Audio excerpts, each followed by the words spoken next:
¿Sí? No, está bien. No, antes no, porque...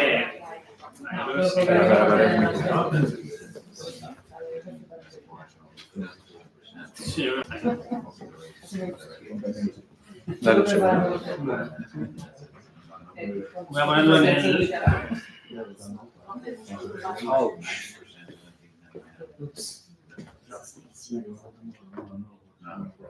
Bueno, sí, pero no. Sí, es lo que hay gente. Se ha acabado. Ya te preguntan si sabes que va a seguro. Yo siempre digo, no. Bueno, pero aunque sepa seguro, ¿no? Primero que ya pasado,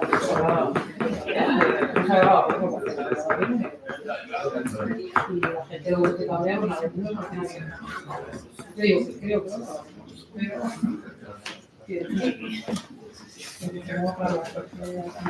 Ha dicho que la de ingresos son la renta. Nada, todos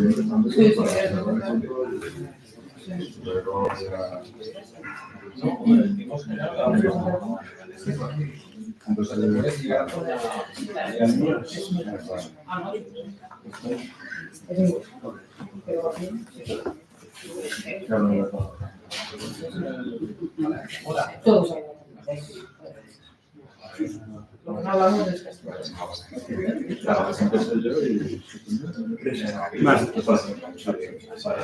Te dejo mi correo. Oh, sure, no. Ahora te doy cambiar.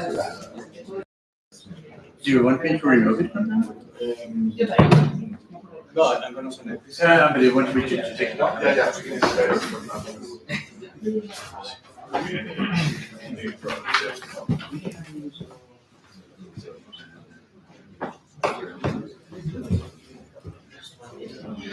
Look. It's going to be a hard sell because they don't mess up.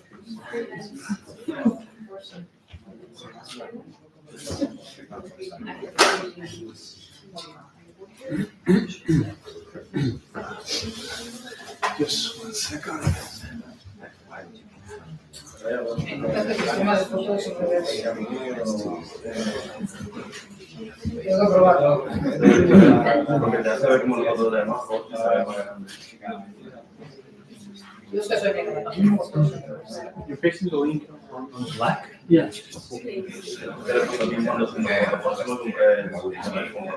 Claro, yo tengo el bueno, pero no quiero hacer algo bueno. Y me decía, ¿por qué no tienes el bueno? Tengo que no sabes. Ya puedo ser la cámara.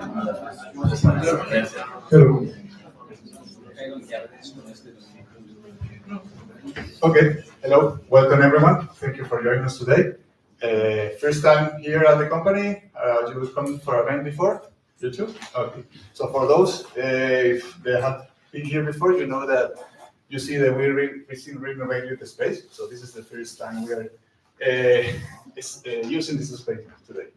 So first, I'm gonna start with briefly review the agenda we're gonna discuss today, and then obviously we will continue with the presentations.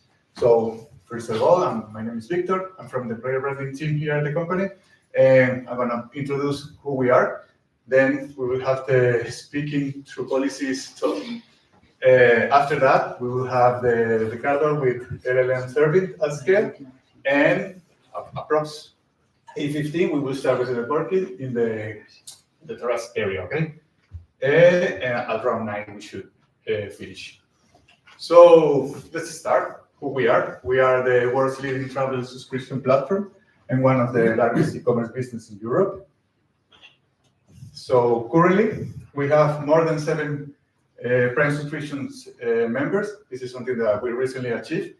But also we serve more than 21 million customers per year in 44 markets through our 5 brands. As you know, ODIGEO is formed by eDreams, Go Voyage, Opodo, Travel-in, and ODIGEO.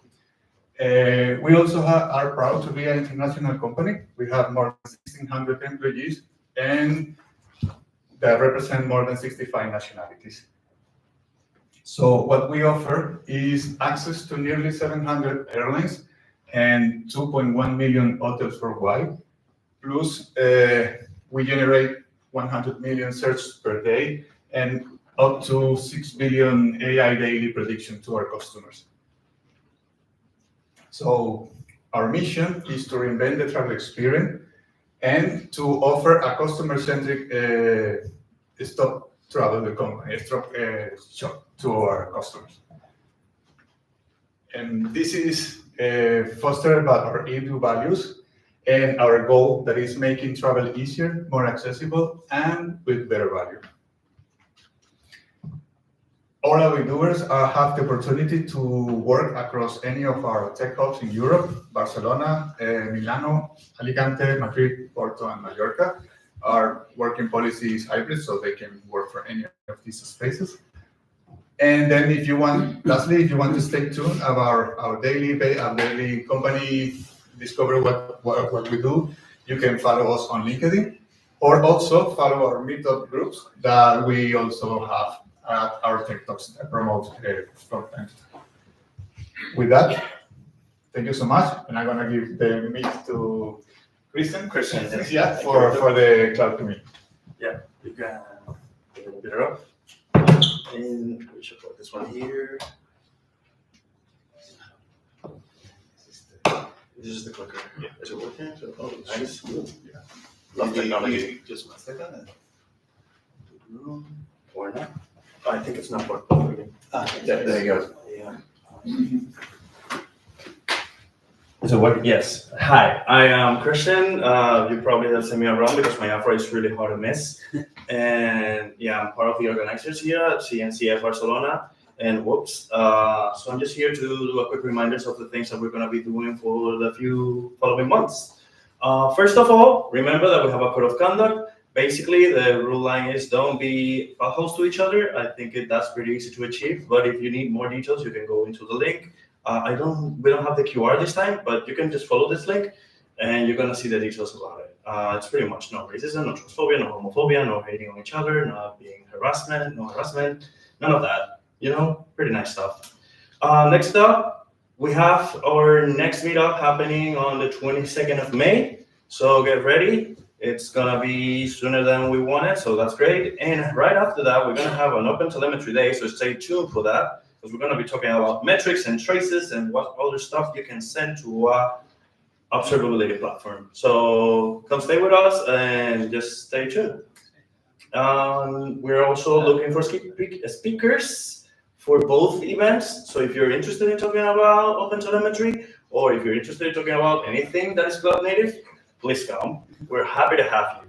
Please take screenshots, or if you need details, we're going to have links posted everywhere. It's also in the meetup description. Just find us. We're around. And I think that will be it. With that, we can start the conversation. Great.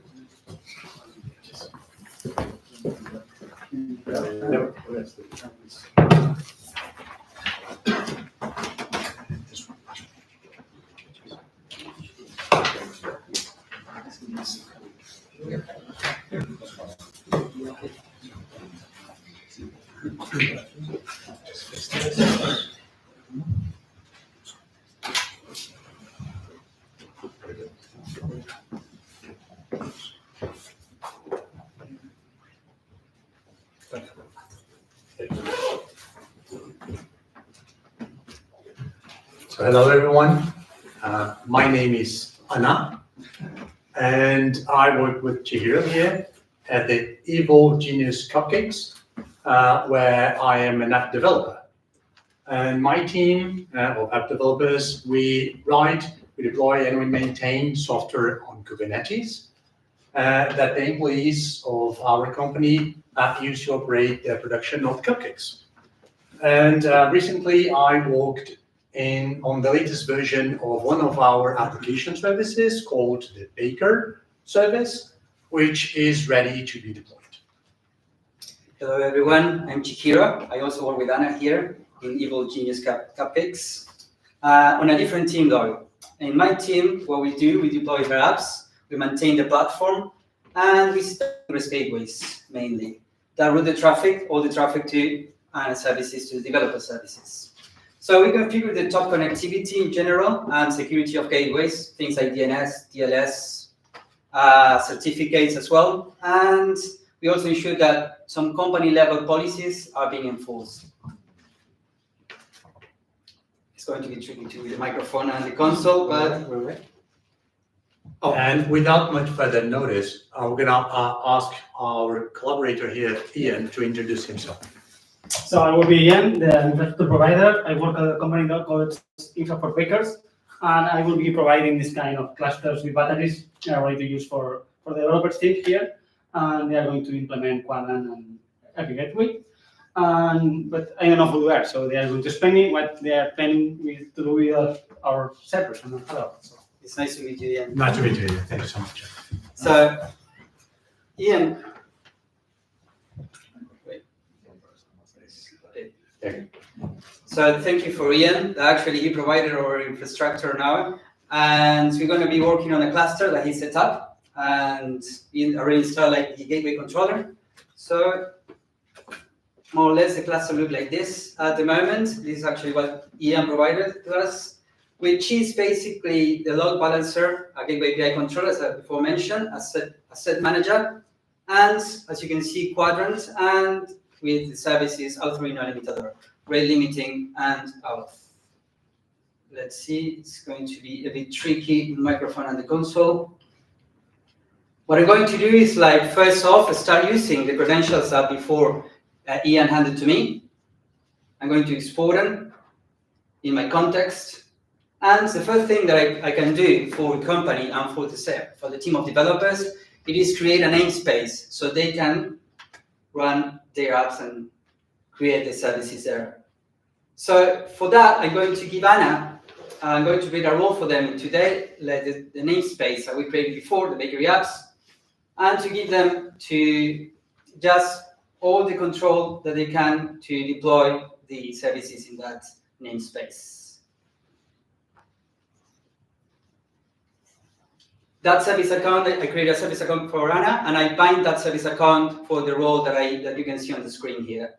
And I'm going to hand over this token to Anna, which usually this is actually automated and going for different channels and everything, but for this demo, it should be enough. Yep.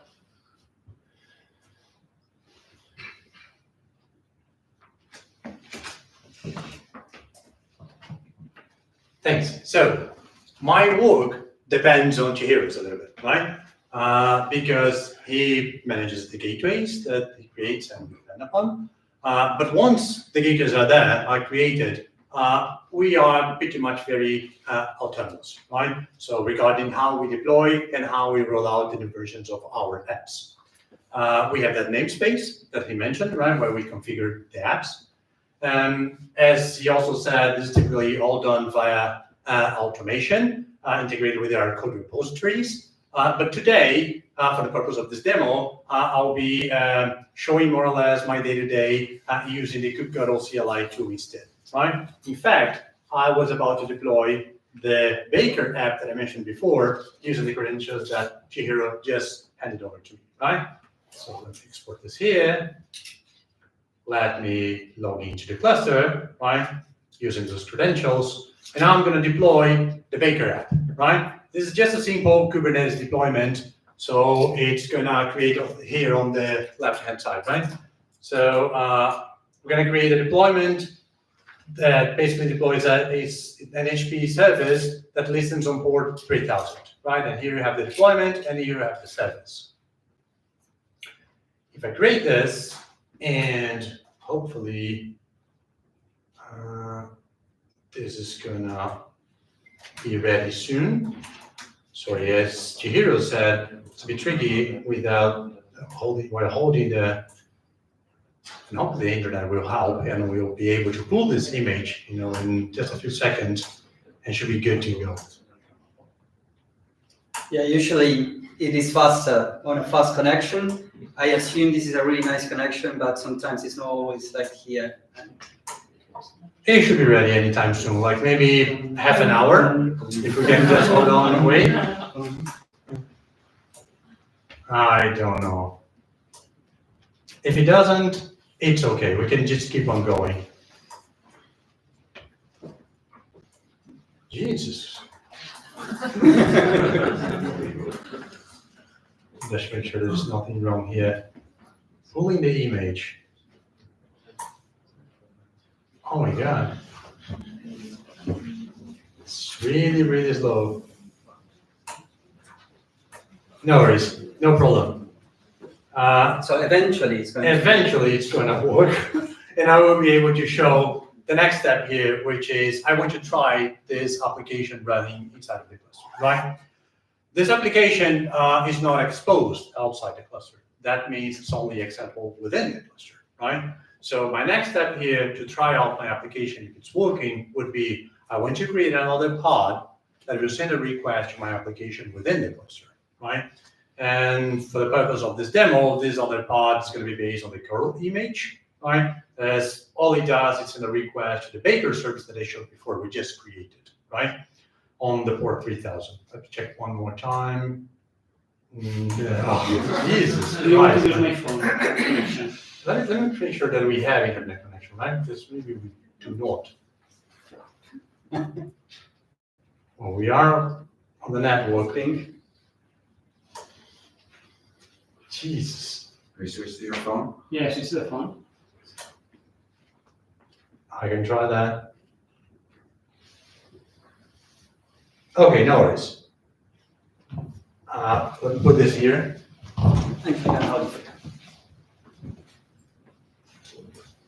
And I'm in to grab my phone, but anyway.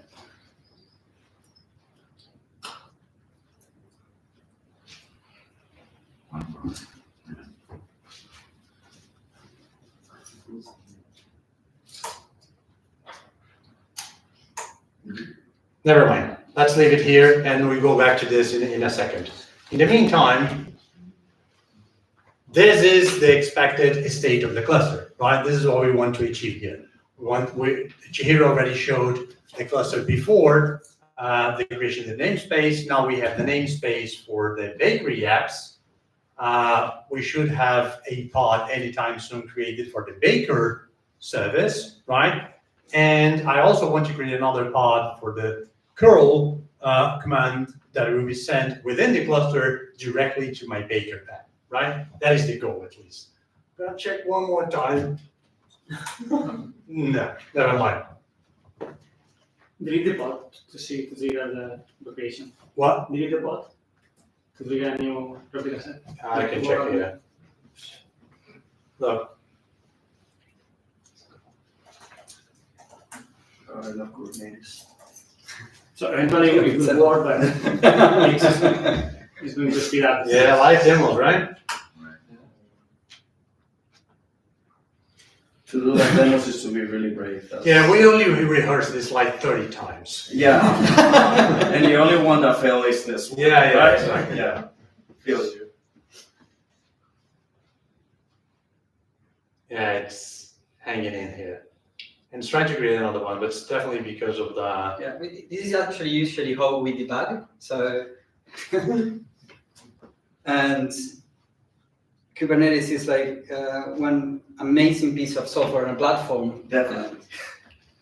You see, it's pulling the image, but it's stuck here, which is a sign that it's the connection that is really, really slow somehow. Even my phone one, it says 5G, but one single bar. It's not the best. Remember back in the days, those applications that used to run on 3G, and you were running graphics and gaming basically. Well, now, like minimum is 5G 4 bars. To do a curl command. Pull the image with Docker in your local machine, and then with current this account to copy an image and inject. Yeah.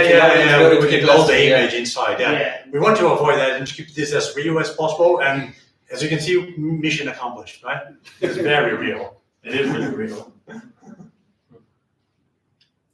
So I said like back to the Wi-Fi probably, since like 5G. Yeah, no worries. one We'll bar, keep on so, going, yeah. Yeah, if you're on a single bar, I don't think you're gonna make it. Yeah, I agree. Yeah. Not even It's like deleting a the really bottom, tiny- it's just succeeding now.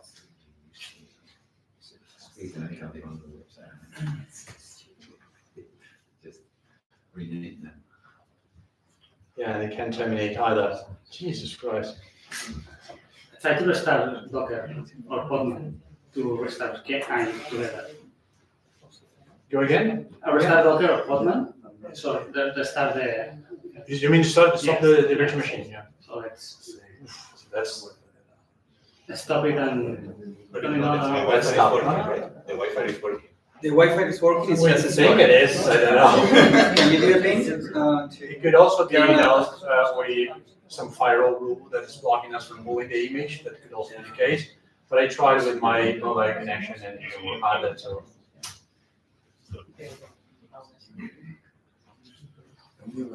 Well, we can continue and you can pretend that every command actually works. Yeah. It's a success. so we have connection.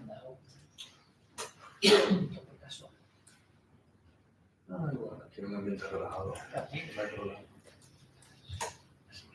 No connection. Yeah, that wasn't Is that on the Wi-Fi Wasn't or wise. Huh? Wi-Fi or your mobile phone? No, it's not that. I mean, now we also kill the connection with Podman. It wasn't very wise. That means we cannot run any command. Any command. Okay, Yeah. it's going to be That's really hard to say, Yeah, but you're going to yeah. develop your imagination with us right now. Yeah. So let's Awesome. continue with just tell the story. Right. And so without any commands. So in the meantime, that for some magic reason it starts working again. And you need to pretend that everything is working. And we're going to show you the commands and everything, and just we are not going to be executing that. So what Anna just proved is like it's not working. But ideally, what is a cluster which is state. You can connect within the cluster only because there is like nothing that allows any services to go beyond the cluster. So what I'm going to do, or I'm going to pretend doing for you, is to install an ingress gateway, which that gateway is going to be where all the requests and all the traffic will flow through to get the services that the developer team of our company will actually be installing the services and running every all the services. So I'm going to show you the code, which I'm not going to run, but I'm going to be explaining it to you a bit further, so you get the idea. So far, we have like the namespace, Anna deploy the service, and that's it. Within the cluster, Anna could actually connect to check the service. I'm going to create another namespace for the ingress gateway, and that namespace is going to be ingress gateways, and the gateway object from the gateway API, I'm going to call it bakery apps, and it's going to be for the HTTP setup of the HTTP protocol, the port 80. You know here, I put a hostname, cupcakes, demo pod, and I remember that, because what I'm going to do is set up a DNS policy. So I can configure our instance that is running in role 53 with that set hostname. I'm not going to run anything, but it is going, the DNS policy, what it does, it is set up that instance for that hostname for us, only setting up the policy. And the status of the cluster, it should look like something like this. What is new now, it is the gateway object, which is attached to the proxy, to the gateway. And, sorry, the DNS policy attached to the gateway, that is set up for just once the instance of route 53. So what I'm going to do now is give Anna permission so she can go and see the status of that gateway. And probably she could actually attach some routes and stuff. So Anna, what I'm going to do is giving you permission. So bear with me. So for granting Anna permissions, the idea. I'm able to pull the image from quick with my laptop on the Wi-Fi now. Yeah, Yeah. we can try that again. Yeah. Or switch my laptop if you want. No worries. That would take no It longer. would take longer. So while I'm staying in character, I'm going to create a role for Anna. So I'm going to create a service account and a role, and I'm going to bind that role to the service account that represents Anna. And I'm granting Anna only read permissions, as you can see here, for the resources of gateway and its status. So Anna, maybe you can check and go ahead for doing if it works. Very funny, Chihiro. So with permissions to check the status of the gateway, that would be the next move by Anna, right? So what I would do is I would check the status, and I would probably look at that particular status condition called programmed, right? That tells whether the gateway is ready to use. And the expected output would be true, meaning that the gateway is deployed, it's ready, right? If the gateway is ready, then my next move would be I would create an HP route, attach it to that gateway, right? So the gateway is called Bakery Apps. It's running in the Ingress Gateway's namespace. And for all the traffic passing through that gateway, whose path matches this prefix /baker, the traffic would be directed to my Baker service on port 3000, right? And I'm not going to run this now, but that is what would happen. I would create the route. And if I create the route, that means I could also check the status of that route, where you should see something reflected that looks like this. You would see in the status of the route saying that this route is being affected by a DNS policy, right? And the name of the DNS policy.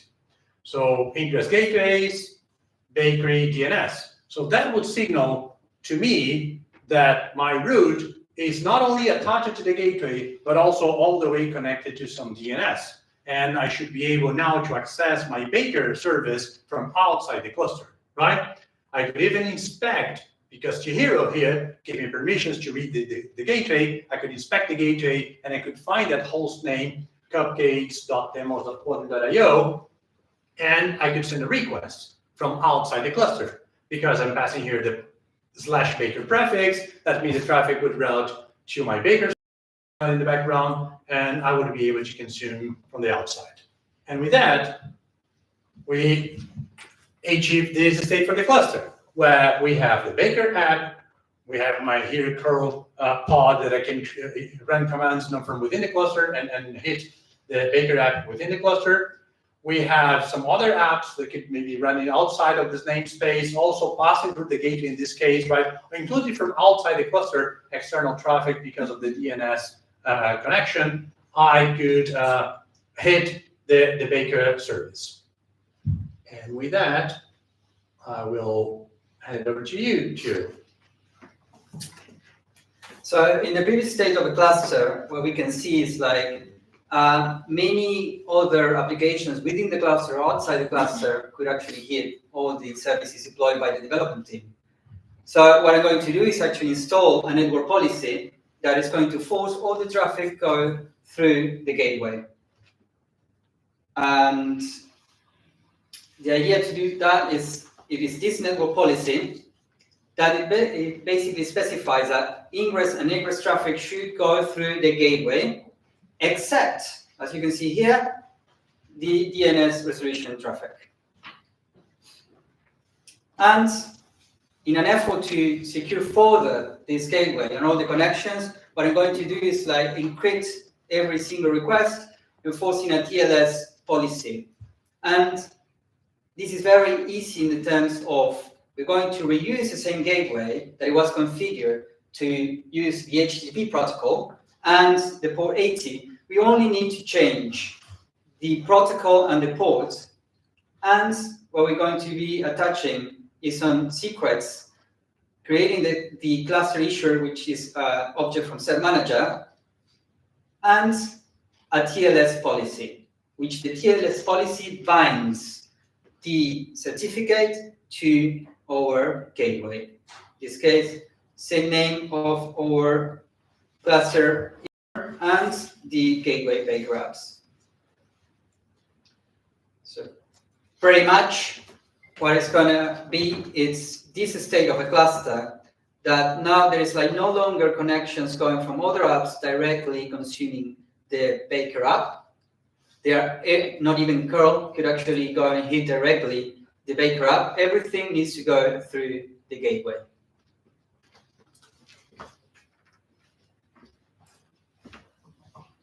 And the way I would realize that is by trying again the same request from before that first allowed me to hit the application from outside the cluster.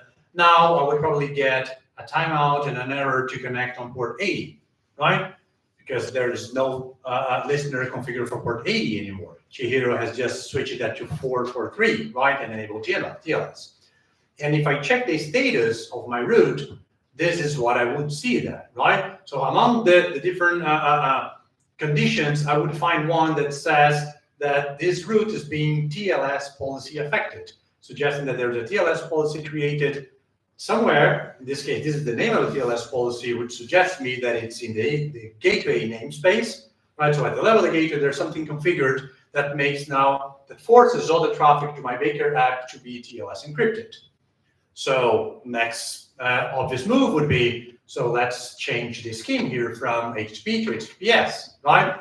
And that would work, except for the fact that this is a self-signed certificate that my local machine does not recognize. So we can just pretend that it didn't happen, and we can just work around that by allowing insecure, right? We bypass that. Obviously, in a real-life scenario, we would be using a proper, certificate issuer, and that would be a problem, right? But that's how I would find out. By looking at the status of my route, I would see that it's being affected by a DNS, but also being affected by TLS, right? And with that, back to you, Chiro. Okay, so in terms of like going beyond and enforcing more security to our cluster, what I'm planning to do is defining an auth policy that is going to detect all the traffic by default at a gateway level.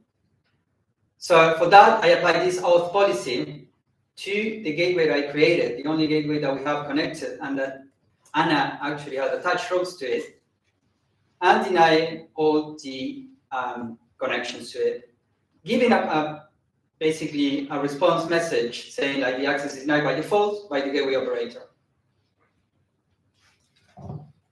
And I'm going to communicate that to Anna, that I've attached this set of policy.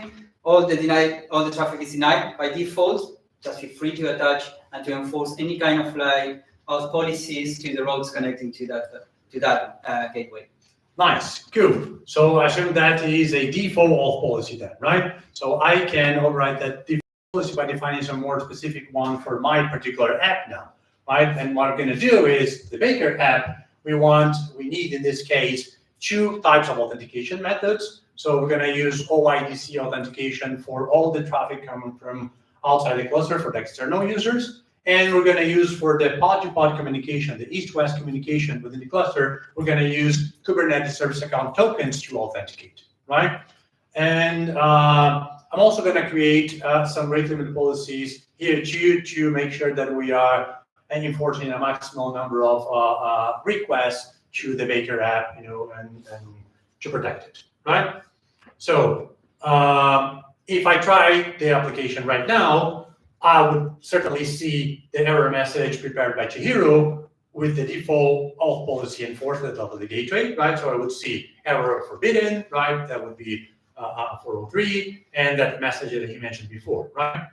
So if I check the status of my route, remember, we already had DNS affected, we already have TLS affected, we would also see auth policy affected, and the reference to the auth policy here. So we would see, hey, there is an auth policy called deny all in the ingress gateway's namespace that is affecting the behavior of this route here, right? And which explains why now I'm getting a 403 forbidden, right? And that is, the hint for me to create my more specific auth policy that, unlike Chihiro's, mine is going to target the route instead, making it specifically for my route. So I would create another auth policy in the bakery apps namespace. This is a longer one, right? This is the one that defines all those rules that I mentioned before. So for authentication, I mentioned 2 different authentication methods. We would use JSON Web Tokens to authenticate external users, meaning the north-south traffic, right?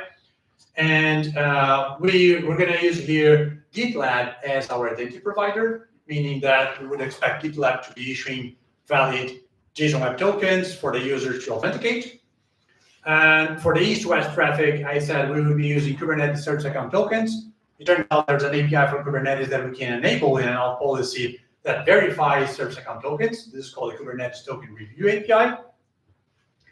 I'm also going to add a couple authorization rules here as well, right? So I make sure, for example, that whenever the user is using an authentication token issued by GitLab, I make sure that the GitLab user is also bound to or member of a group called eDreams Cupcakes, right?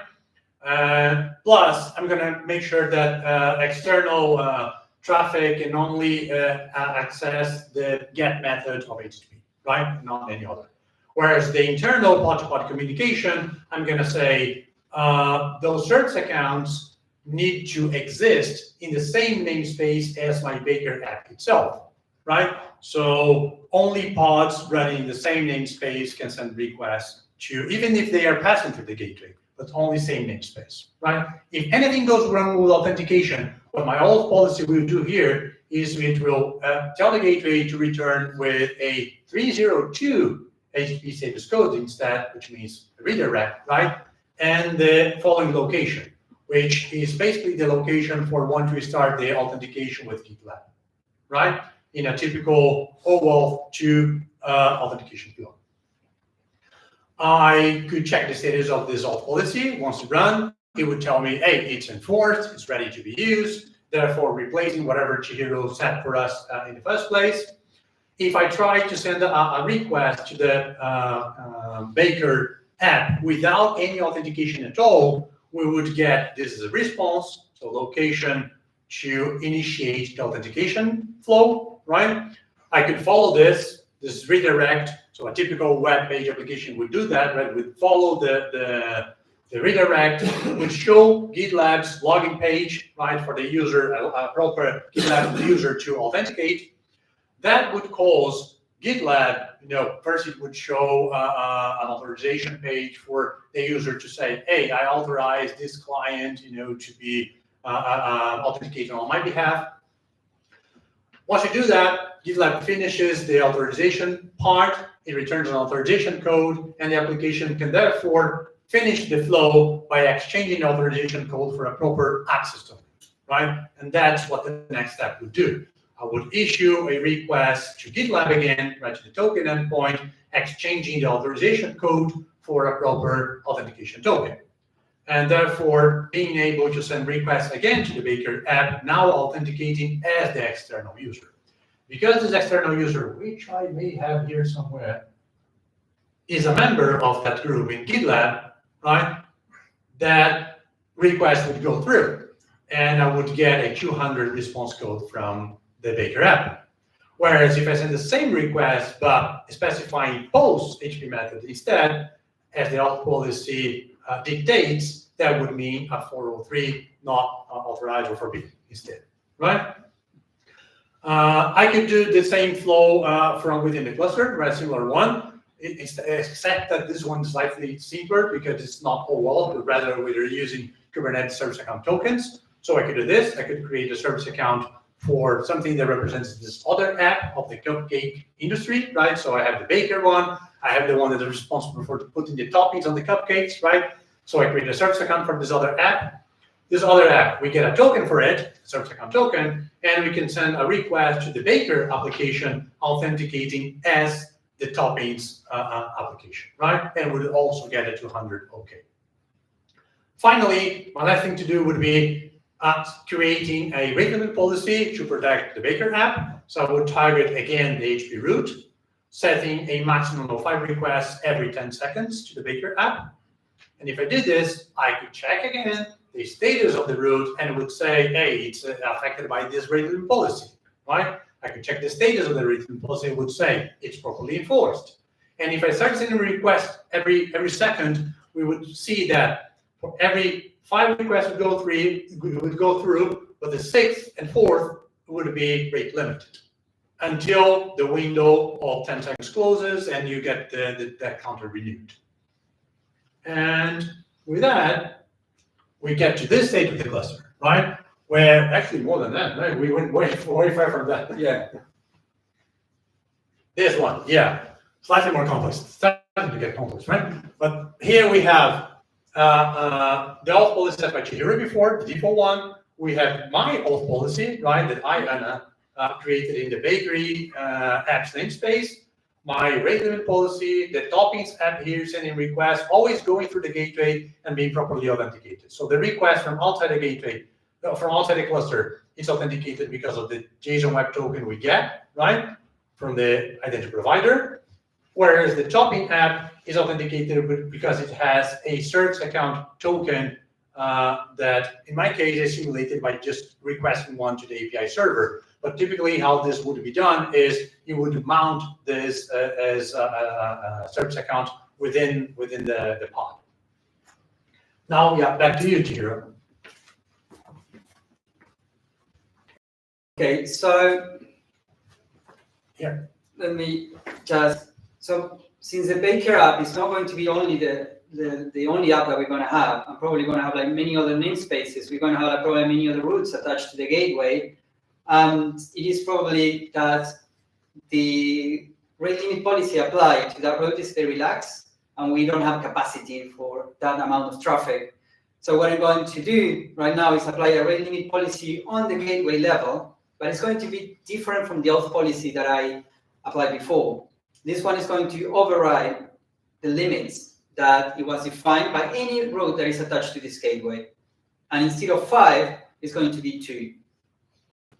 I can check the state, the rate limit policy state, and see if it's actually enforced or not. If it will work, it will actually tell me that it's actually enforced. And if Anna goes back, she will see that the cluster is going to be this.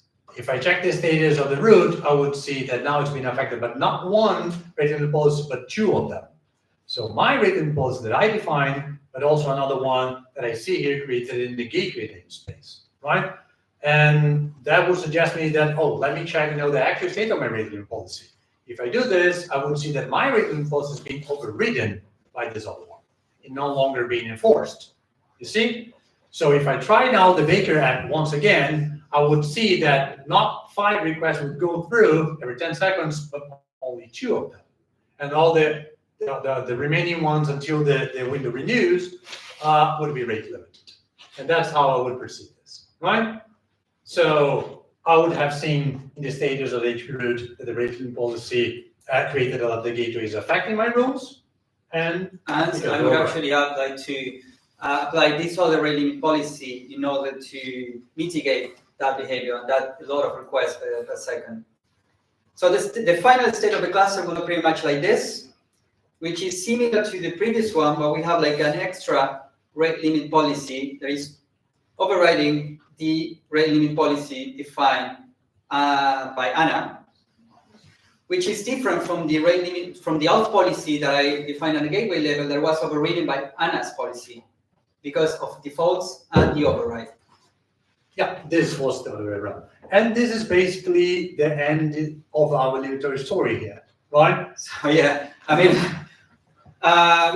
so I'm Didier, and this is my colleague Guy. We both work for Red Hat, and we are part of a CNCF sandbox project named Quadrant that we've been using here. We were impersonating roles and personas defined and suggested by the Gateway API specification, and the name of Anna and Chihiro that they match to app developer, Anna, and the cluster operator, Chihiro. Ian would be the infrastructure provider. Yeah. And what have we learned with this story, right? So number one, Chihiro and Anna's interaction are healthier than ever, right? They kept all their human communication as they always had, but now they also speak through policies, right? Anna and Chihiro, now they both speak the same language, which is the Kubernetes language. Anna, Chihiro, and Ian as well. And Ian as well. We're using the same language and we're using the same tooling, which is important. Like probably we can actually think about it historically that if we wanted to communicate something with a different team, we need to escalate a ticket or something and submit it so it will take action in a different team somewhere else, completely different technologies. Agreed. Whereas now, all the intents are declarative. They speak through those resources. They speak through status updates, right? And basically, they use the same tools, the same language in a nutshell, right? At the same time, we can say that both Anna, Chihiro, as well as Ian, they all kept focus on their own domains, their own concerns, right?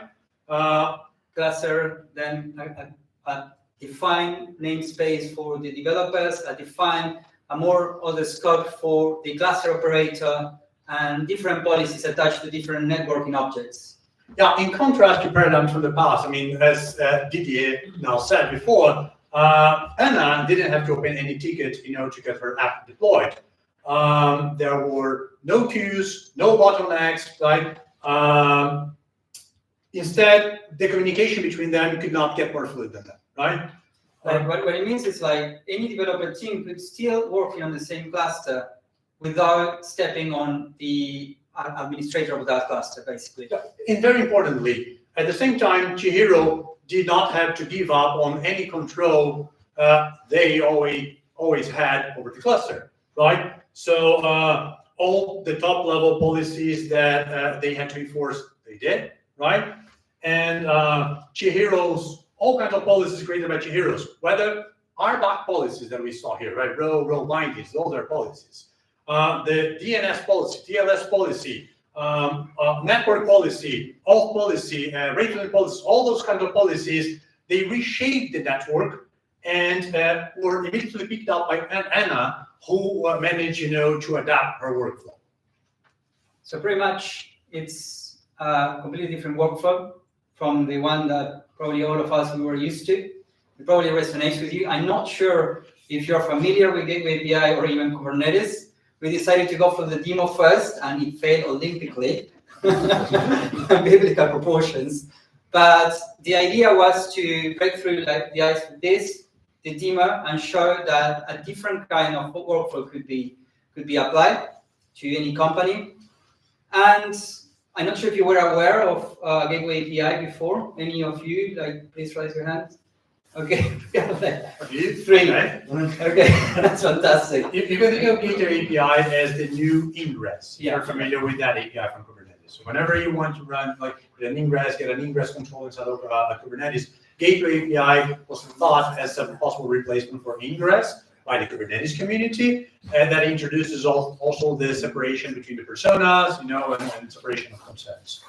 And I think this is very important because, in my opinion, that enables Chihiro as a proper platform engineer per se, right? Rather than some high-level cluster administrator that holds all the privileges and everything needs to go through that person, right? Rather, what Chihiro's job is actually enable a platform for Anna and her team, to work as free as possible.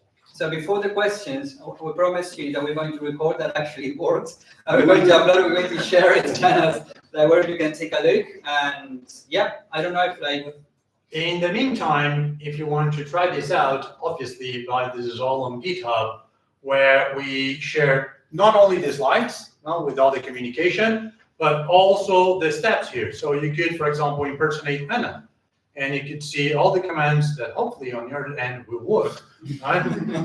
Of Anna, right? Interacting with Chihiro. So you could also see Chihiro's commands here, and you could pretty much reproduce the same steps here. Right? Oh, maybe here at the end, before we forget, the stack we use, right? So this is basically Kubernetes, on top of which we get Gateway API installed. every has CNCF project, right? What? Open Yeah, source, yeah, everything, yeah. It's all CNCF, except for the last one, I can tell for sure, right? Yeah. The other ones are all CNCF projects. So Kubernetes, on top of which we have Gateway API. We have this Gateway API implementation, so the gateways are actually managed by Envoy Gateway. We have Quadrant, which enables the policy controller, enabled all those cool kinds of policies that we showed. That uses Cert Manager as the way to provision certificates, right? What else? And for the demo, we use some of those tools here.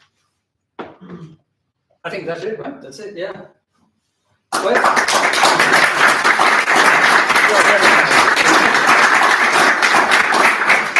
Do you have time for questions? Or yes. Yeah. Any questions? Complaints? We're also taking that. No problem. Okay, It's a bit tough that he didn't give a heads up before he basically overridden her as written policy, right? So to your point, Just yeah. maybe talk to Anna before doing that. Yeah, the idea is like anyone independently for the type of persona could check the status of the networking object and figure out like what is affecting what policies are affecting that particular networking object.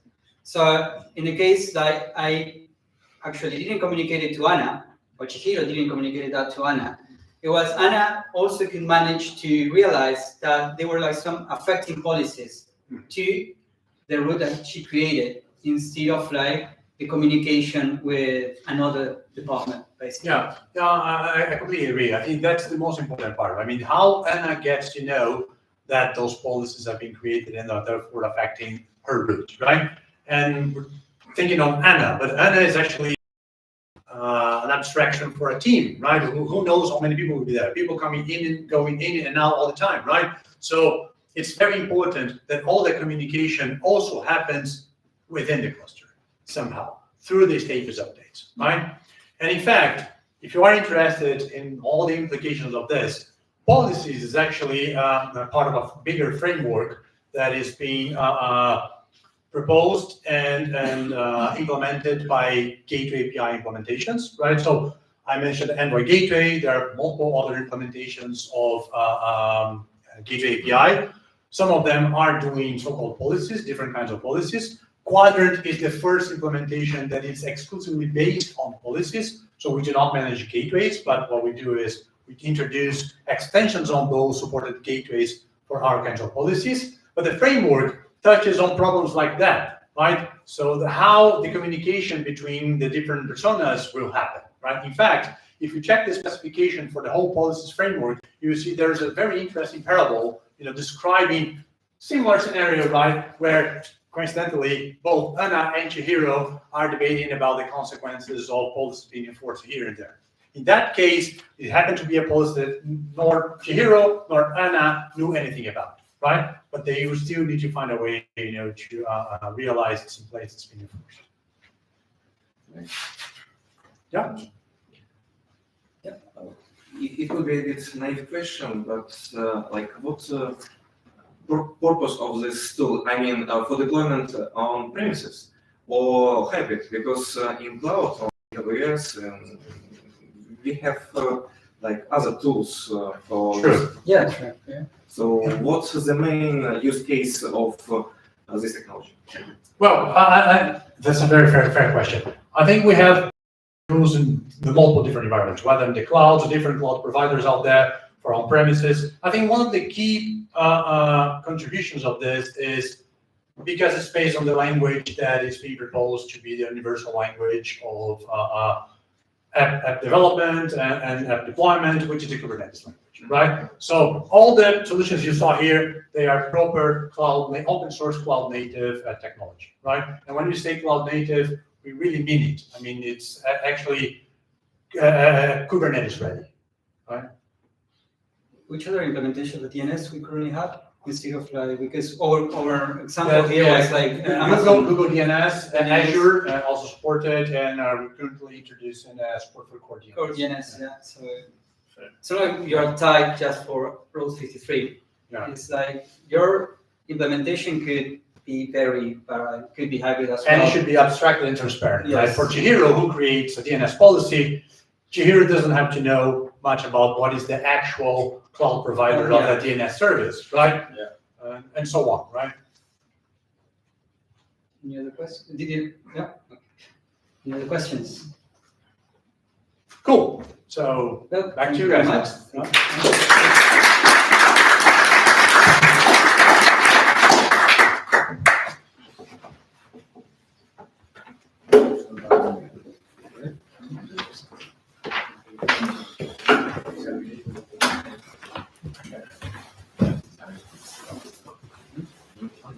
No breaks. Lo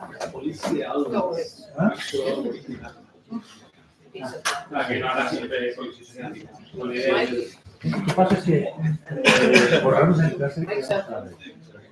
Tendríamos que hacer el upload y también cambiar la... Sí, o tener como feedback esto de hacer A mí me va a arreglar. Se a mí me va a hacer el Sí que puede ser el punto, yo creo que... Dice que teníamos un estudio de y trabajar en el proyecto, por eso Carlos lo ha bloqueado. Lo ha parado y no es por la... Bueno, ya está. Bueno, Ahora tengo que trabajar.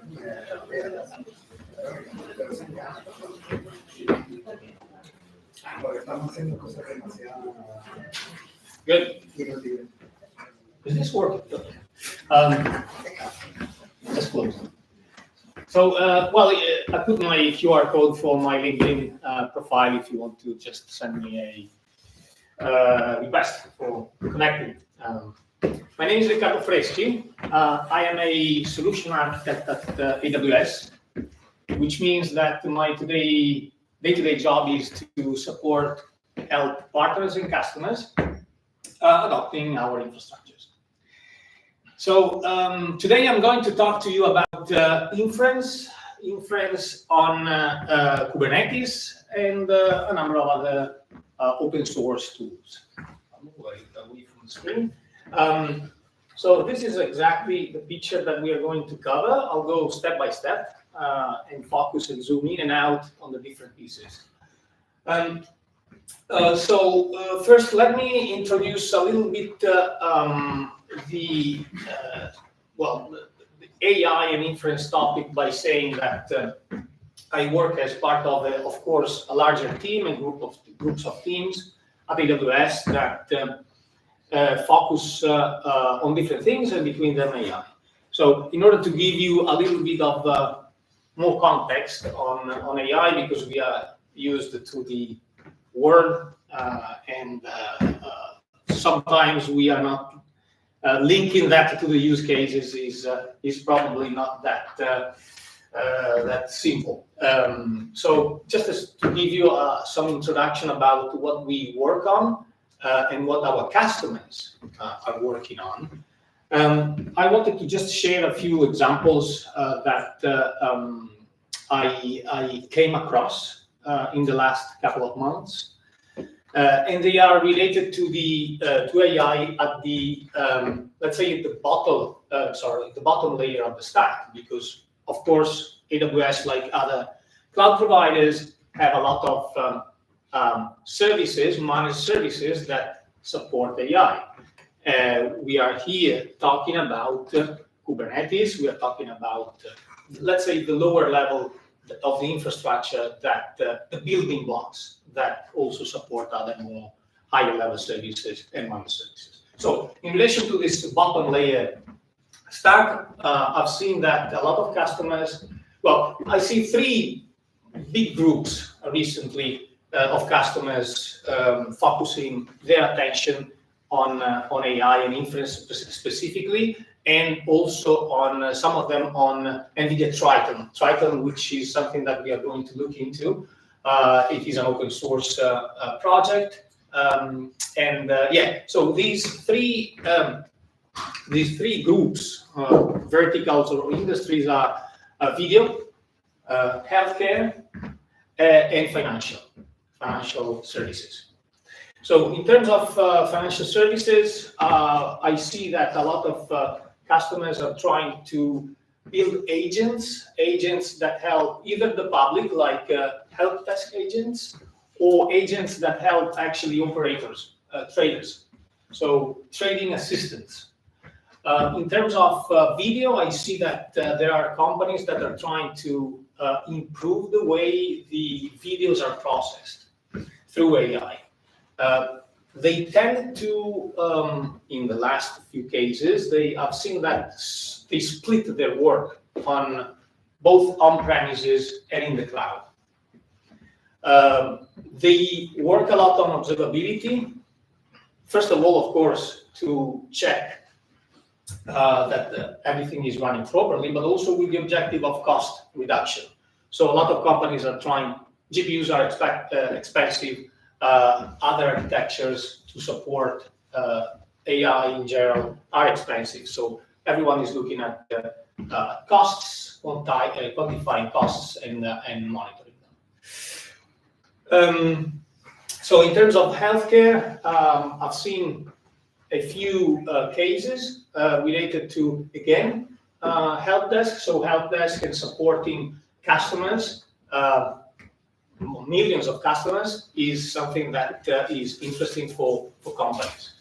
And also in looking at ways to improve visual detection on images, health images. This is also something that we worked on. So now, this is as an introduction. I thought it might be interesting to give some reality to these topics, which sometimes are a little bit abstracted. So I was saying that as part of my job, I support customers and partners in adopting the cloud. And me and my colleagues, we work on also open source projects and patterns to help alleviating the pains sometimes, and helping speeding up the adoption of the cloud, making customers more agile in terms of speeding up actually their productivity, their velocity, and trying out different things and trying to introduce innovation.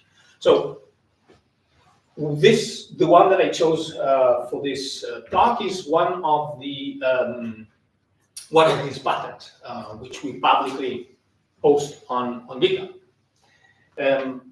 So the pattern that this one that I'm going to talk about again is about inference on GPUs, leveraging a few open source tools. So I'll start with describing well, the wider cluster. So as usual, we have a Kubernetes cluster. In this case, it's a EKS, Amazon EKS. Some of you might have recognized the logo, but again, because we are in the CNCF context, I will try to stay away from whatever is specific AWS in any case, and highlight everything that is open source. So EKS is upstream compatible fully with Kubernetes. So whatever cluster you would like to try this pattern on, with the due modifications, it should run. So first of all, you can see on the left here that, well, we have two big groups. One is a group of instances which says regular instance, and another one which is GPU instances. So I'll focus a little bit more now on this one, and I will describe how it is set up. So all of this, by the way, is Terraform again. So you can try it out by deploying that on Terraform, which you can change to leverage other cloud providers should you wish. So again, this is supporting inference. So we have, of course, the entry point, which is an ingress represented by an Nginx reverse proxy. But the first thing that I want to note, to make you notice, is that this is a managed node group. So it is represented by a node scaling group within the AWS, and it is supposed to host what is critical for the infrastructure to stay up. So in here, everything which runs, you see CSI driver, core DNS, and other building blocks. These are all, let's say, mandatory here for keeping the cluster running. On the other side of the things, so of the cluster, where you see the other block, which we talk about later, that's where the inference pods will run. So why this distinction? The distinction is because, of course, you need something to start with. And to start with, we set up the first management group. But then we can leverage Carpenter. Carpenter, which is down at the bottom, is an alternative to the more, let's say, traditional cluster autoscaler. So probably some of you know about that, but I'll move here to progress with the description. But what Carpenter does is allows you to scale your capacity, the capacity of the cluster. So the capacity of the data plane. So it scales in and out the nodes belonging to your data plane. And it does that not by using managed node groups, which have the disadvantage that you need to define a managed node group for every instance type and size. It talks, in the case of AWS, directly to the EC2 Fleet API, which is an API where you basically can ask, give me these instances. And the API replies with whatever, finally setting up and launching the instances.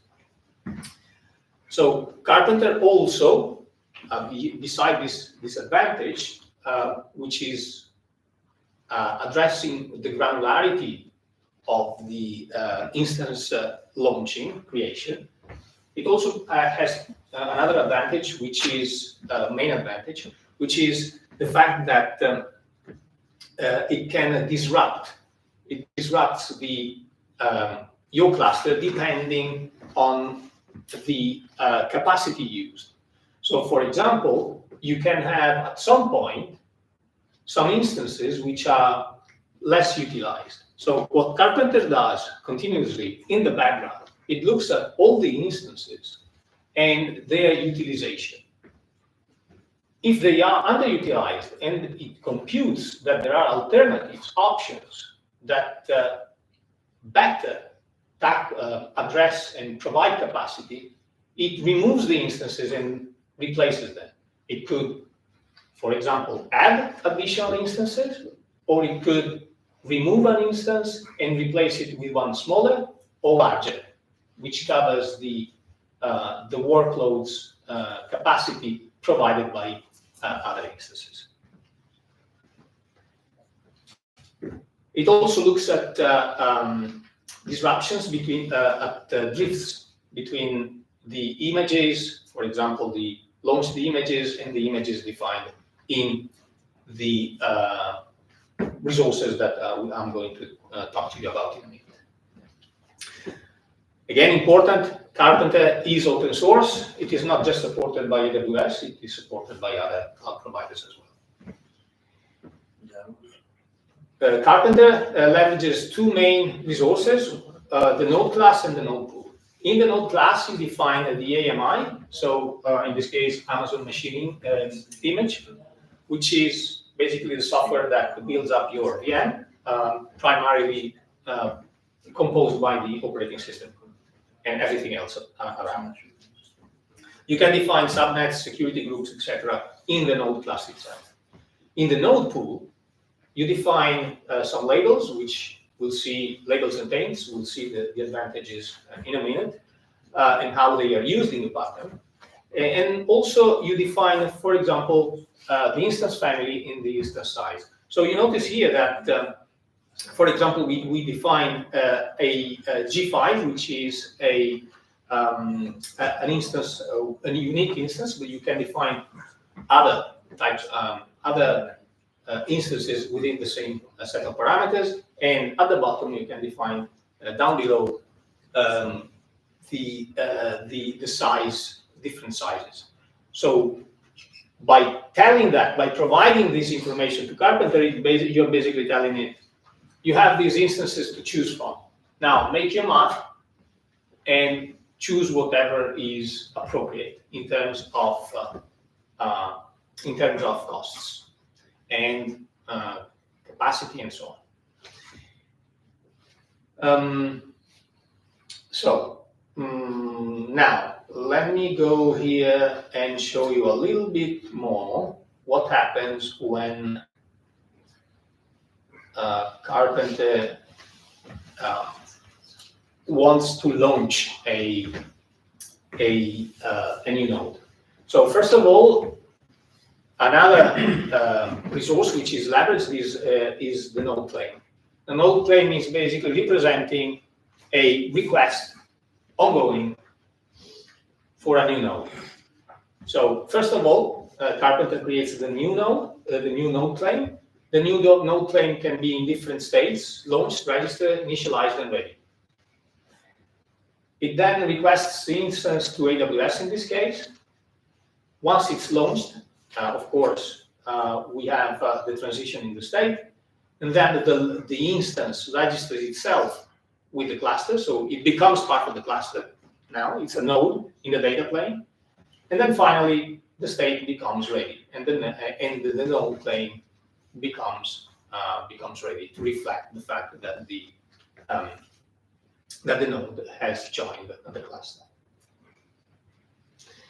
So what we have seen here and also here represents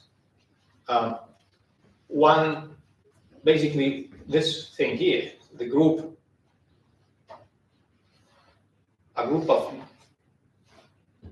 of nodes here.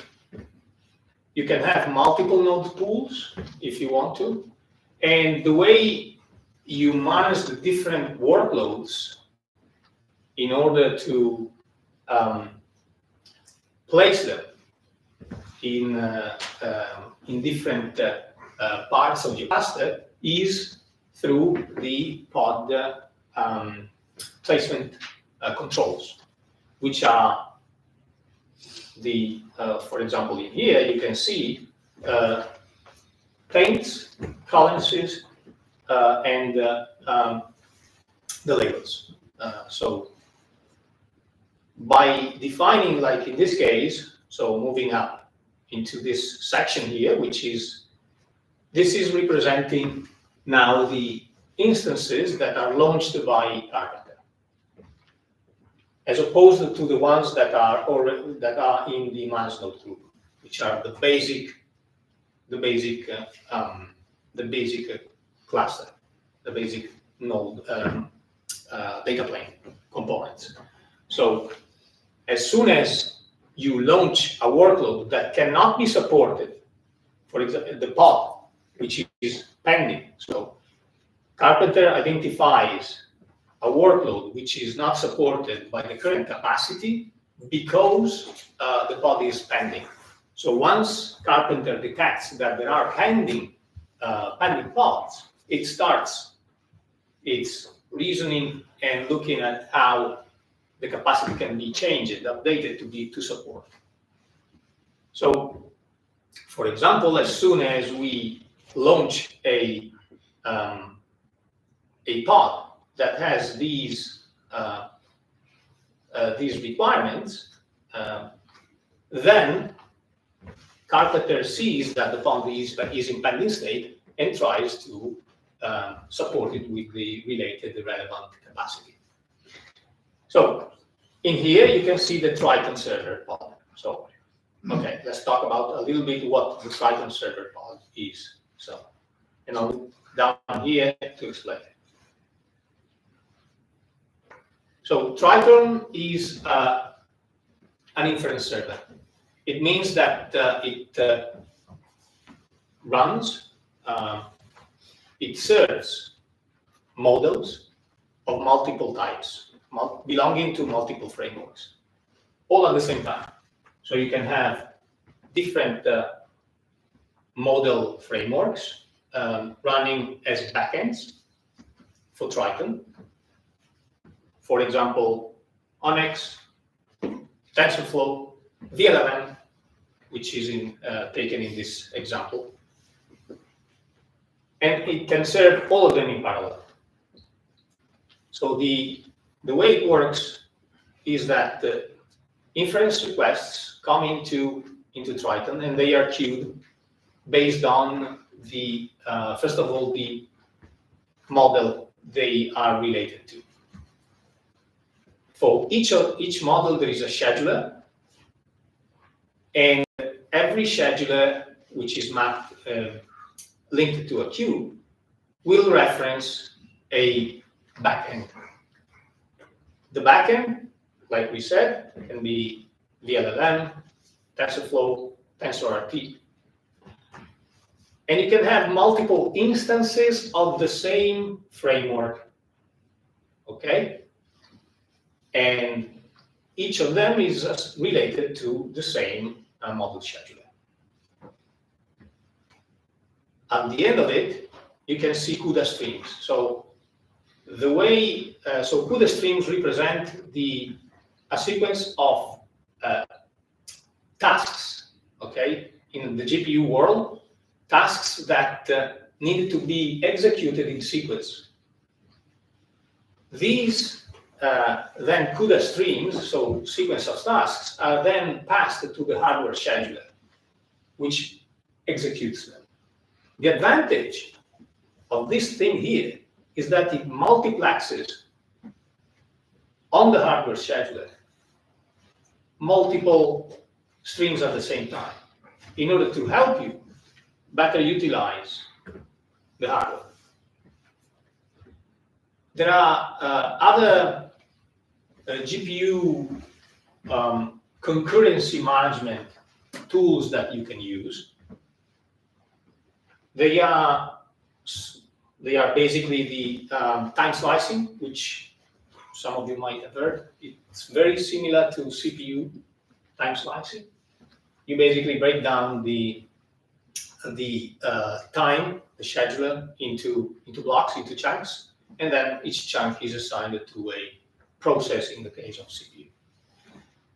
The advantage is that you can accommodate quite a large number of tasks of, let's say, workload, inference or AI workloads this way. The disadvantage is that you can have the fault isolation is minimal. The other option is to use multi-instance GPU, or MIG for short, which is a separation, a physical division of the GPU, so that instead of slicing in time, you slice in space the GPU, so that it appears to be multiple GPUs with, of course, reduced capacity. And by the way, Triton can work together with MIG because they appear to be just a different GPUs. In any case, let me highlight that just this way of using the GPU by itself is already an optimization and a concurrency methodology which achieves the goal. Okay, so let's go back into here and see what, after having described what Triton does, we'll see how it works a little bit. So we said that it is a server. So it takes, you can see here that we have a node selector, which is in relation to deployment. It matches basically the node group type and the type carpenter, which we define in the node pool labels related to in the carpenter definition. This is, you can see here, type carpenter, node group type GPU, and the taints here.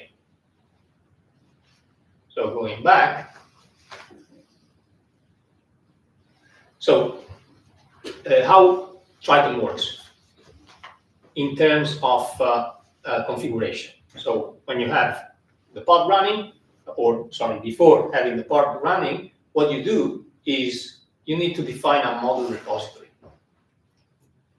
The model repository, which is of course configurable in the Terraform pattern that I mentioned, starts with a model folder, and then you have a folder per each model, and within the folder model, you have a version. Within the version, you have the model itself, or something else like a Python script that actually pulls the actual model from a model repository somewhere else, like in this case, Hugging Face. I'll show you. And then we have a config file. Again, I'll show you the config file in a minute. So this is, in this case, this hierarchy is the file. This file system is hosted on persistent. In the case of the of our pattern is S3. So this is hosted in S3, and what Triton does when it launches, it actually pulls it, and then it runs this model. This model is pulling the actual image from Hugging Face through the Hugging Face token, which is hosted on a secret in there.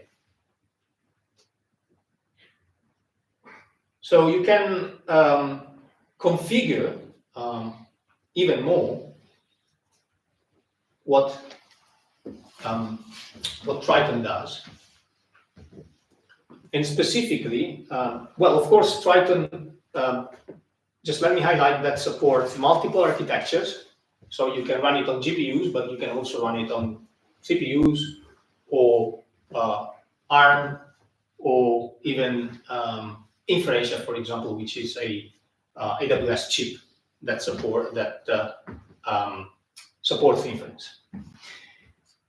So you can run it on all these devices, on all these chips, and it can run inference on multiple GPUs. Like in the case of the pattern, we have nodes with multiple GPUs on the same node, and across nodes for larger models. It requires some configuration, of course, depending on the model as well. But the case where single node, in the case of single node, multiple GPUs, it can handle all of that quite easily.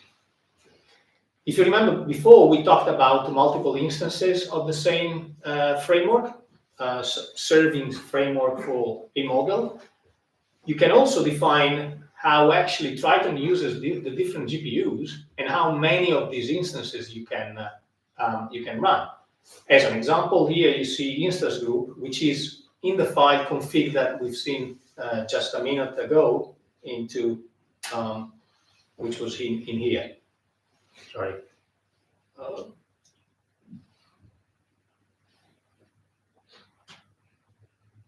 The config, the hierarchy here. Yeah, config is here.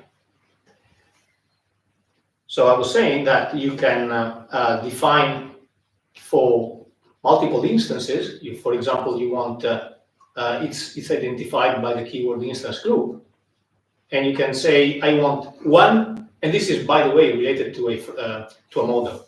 So this is related to that model. Let's say the vLLM that we use in the pattern. So we want for that vLLM to have one instance running on GPU number 0, and we want 2 other instances of that same model running on GPUs 1 and 2. There are many other configurations, like, for example, it supports batching, so grouping together different inference requests and running them together, which improves the GPU utilization. You can do that through dynamic batching, which is, well, basically with the flexibility of pulling in a varying number of requests, 1, 2, 3, 10, whatever, depending on the algorithm that it chooses.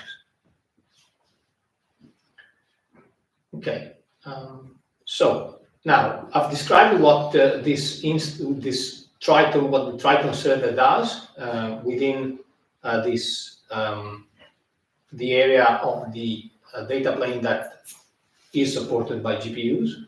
And now let's talk about the scalability. We talked about Carpenter for the capacity scaling. Now, when it comes to workload scaling. In the pattern, we use horizontal autoscaling. Because of course, before scaling the capacity, we need to scale the actual workloads in response to demand. Demand in this case is represented by a set of metrics, and specifically one metric, which is NV inference queue duration microseconds. So this is the time spent on the queue by requests. So intuitively, if that increases, it means that basically Triton is busy with requests, and it cannot cope very well with the number of requests coming in. So in order to exploit this metric, we use Kube Prometheus stack, which is you probably know that it's a group of monitoring and observing tools, Prometheus, Grafana, and the adapter. So the adapter here is used because it takes this metric. So in the which we said it represents the time spent by requests in the queue, and registers with the API aggregator a custom metric. This custom metric is defined at the bottom there. It is basically translating into millisecond and exposing this information to HPA. And then an HPA definition is deployed in the cluster that basically says if this goes above whatever level, it is set, I think, at 10 on 10 milliseconds by default in the repository. If that goes above that, you should be scaling your replicas between 1 and 5.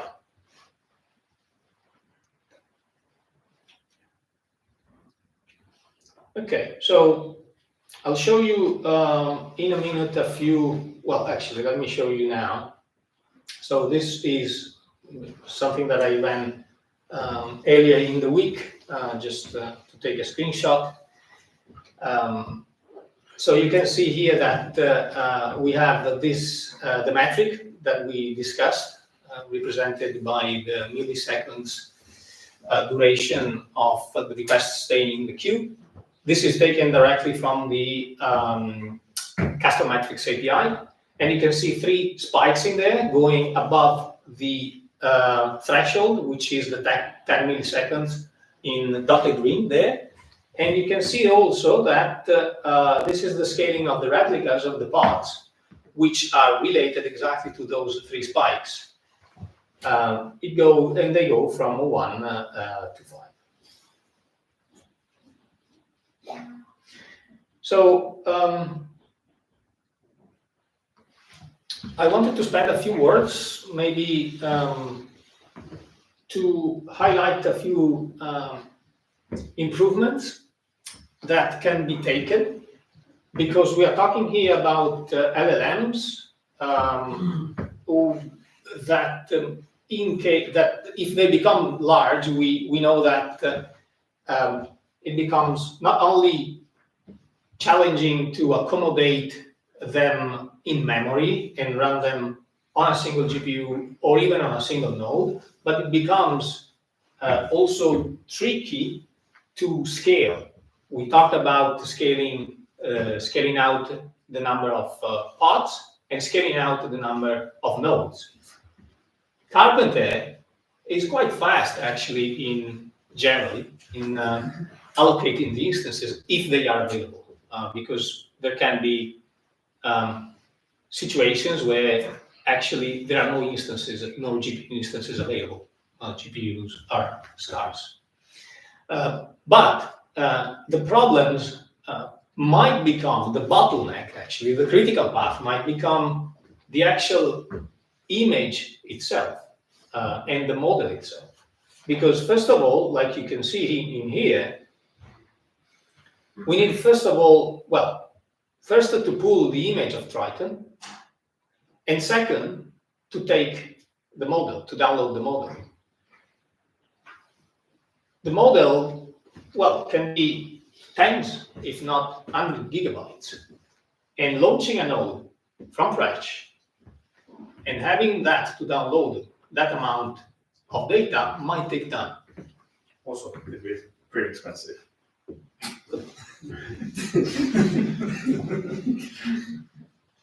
So what you can do is to adopt some of these solutions. So first of all, I wanted to talk to you about Sochi, mentioning which is seekable OCI.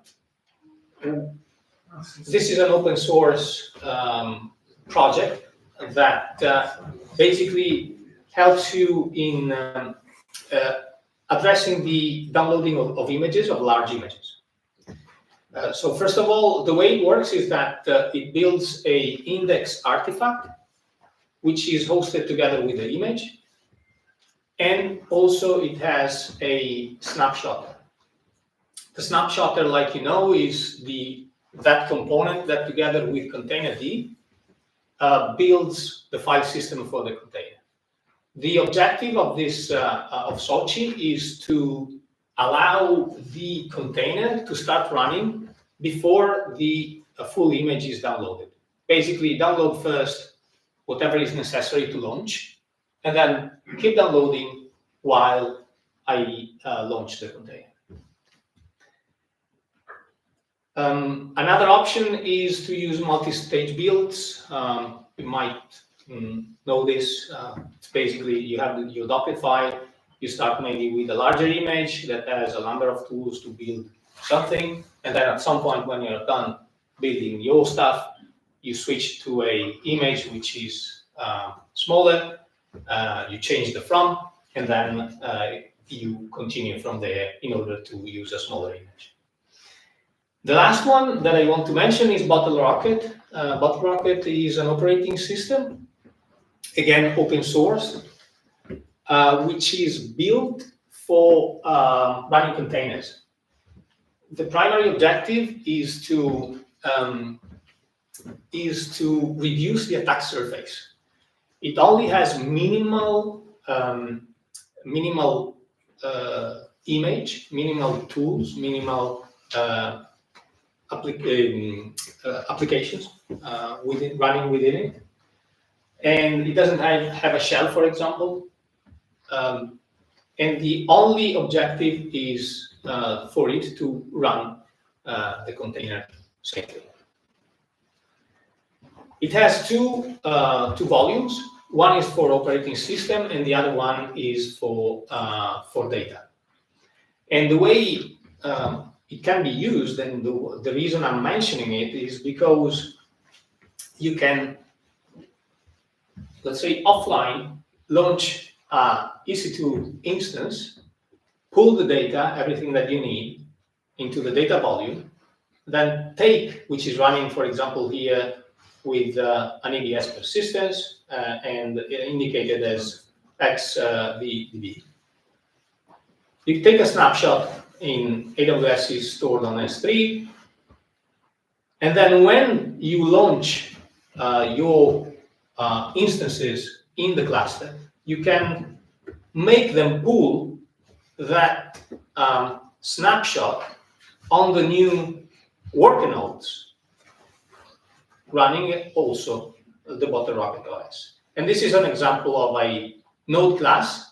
So with Carpenter, again, you can tell Carpenter how the node class, the node is built, which you see at the bottom here, that it can mount the volume with a snapshot pre-built in.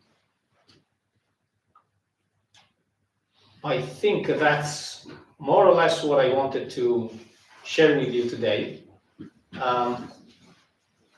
And yeah, I'll put here just maybe if you can, as part of our job is to gather some feedback. So if you can, it's a little survey.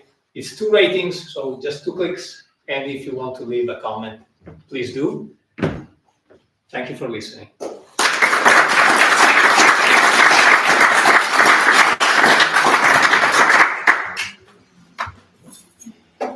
No questions?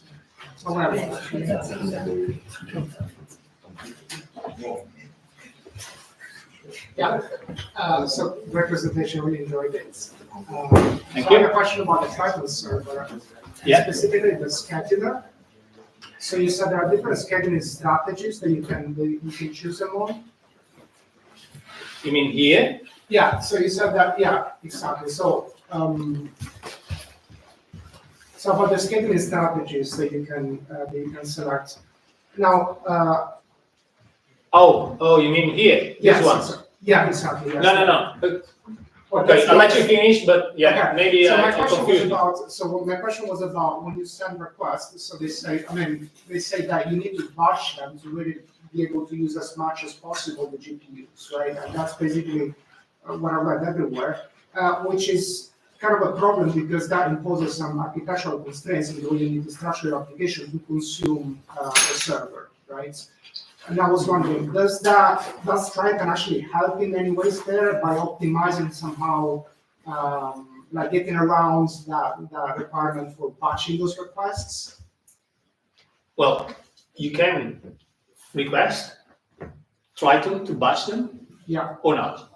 okay. It's really up to you. But if I don't batch them, does it provide any more, like if I send sequential requests, is it able to provide some optimization that wouldn't be available out of the box if I were to build my own server around? So you can send your requests without batching them at the application level, and Triton, if it can, it will do it. Okay, If you select it. You can also select how much or a limit in time for batching. yeah, okay. So you can say, I want up to, I don't know, 2 milliseconds Okay. batching. Address all of them that you can. Okay, so I send my request, then Triton will consolidate them Yes. within a time Yes. frame, Yes. and then to optimize the GPU use. Yes. Okay, that's Yes. okay. And what you see down below is, let's say, more general, not strictly related to Triton, concurrency technologies provided by NVIDIA. Okay, thank you. That's it. Anything else or drinks? So, please, Thank you, Riccardo. So, Thank you.